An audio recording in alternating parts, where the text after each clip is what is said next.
Unforgivable is a new crime drama that is now streaming on Netflix. It came out this past weekend. It stars Sandra Bullock, Viola Davis, Vincent D'Onofrio, a host of other talented people. Sandra Bullock in this movie plays a woman who has recently served 20 years in prison for a very terrible, very violent crime. Now that she's released from prison, she's trying to rebuild her life, but at the same time, she also wants to reconnect with her sister, who she lost a long time ago, 20 years ago or whatever. This movie is about how she tries to get back on her feet and rebuild that relationship with her sister, while at the same time, her sister has a new family and there are a bunch of other pitfalls that are in her way, obstacles that might stop her from reconnecting with her sister that she has to overcome. This is one of those movies where if you see the trailer, you know exactly what kind of movie you're in for, and if you don't see the trailer, you'll know exactly what kind of movie you're in for. They set the tone pretty much right out the gate with the kind of movie you're gonna get, with a bunch of weird flashback scenes that are obviously going to be piecing together this mystery of what happened 20 years ago the longer you go into the movie. It's a very grimdark, very serious, very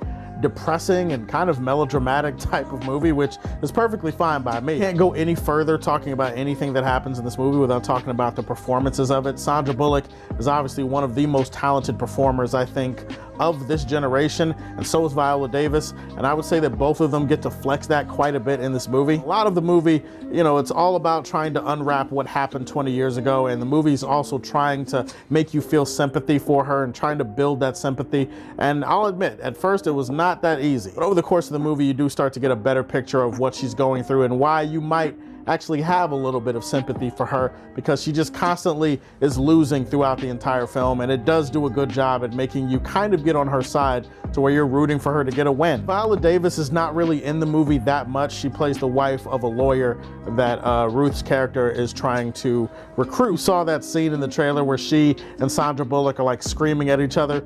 Yeah, that's pretty much the highlight of the movie. You knew that going in, and I can tell you, having seen the movie, that's definitely the highlight of the film. The film actually has decent direction visually. Obviously, it's trying to capture that soulful, grimy, gritty realism look to the streets and to the locations and surroundings or whatever. So in terms of cinematography, it's a little bit gray, it's a little bit blue at times, but I think the color palette really works for the mood that they're trying to set for this film. It's got some interesting cues in the musical score for this movie as well. Definitely a lot of pianos and a lot of violins and stuff that's definitely meant to evoke emotion from you. Probably a lot of sad, rainy days in your memory bank that you're gonna be thinking about when you watch this movie. Unfortunately, in this movie, I would say that my interest was really only held for like the first half.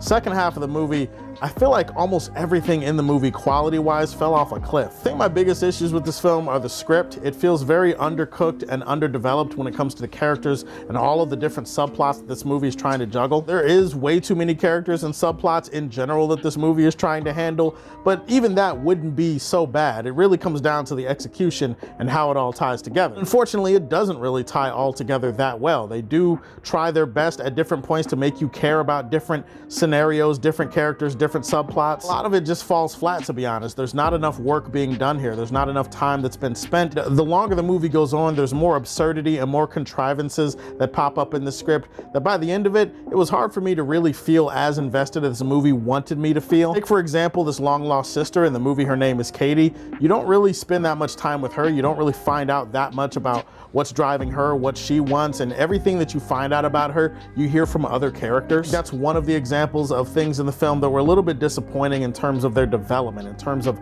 how the movie gets them from point A to point Z. We skipped some steps and it was a bumpy road, and we ultimately, for some of these subplots, didn't even get to point Z. This is a movie that is teasing some deeper things, some deeper issues that it wants to talk about in this movie, like the justice system and the unfairness and the corruption of it. Police brutality is briefly touched on in this movie. The whole idea of whether or not she would actually make a positive difference, a positive influence on her long-lost sister's life, that's an idea that is briefly mentioned in the movie, and then the movie doesn't really go anywhere with it. The depth of this script was just kind of sucked out of it in the second half, and as a result, it left me wanting a little bit, because for the first half, I was actually pretty on board with everything going on. Also, shout out to my man John Bernthal. No matter what is going on, he is going to get a check. He pops up in this movie. He's in the movie for like 5 to 10 minutes, still rocking that King Richard mustache, and I wanted to mention that in my review, so Shout out to John Bernthal, love that guy. The Unforgivable is forgivably entertaining enough as a movie if you just want to watch it and enjoy it for what it is, especially the performances. It's unforgivable the wasted potential that actually exists in this movie. I feel like it could have and should have been a lot better than it actually is. The Unforgivable is carried by the strength of its performances. It's an all right movie.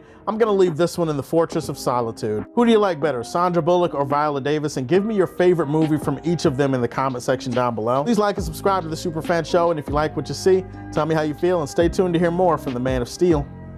Peace.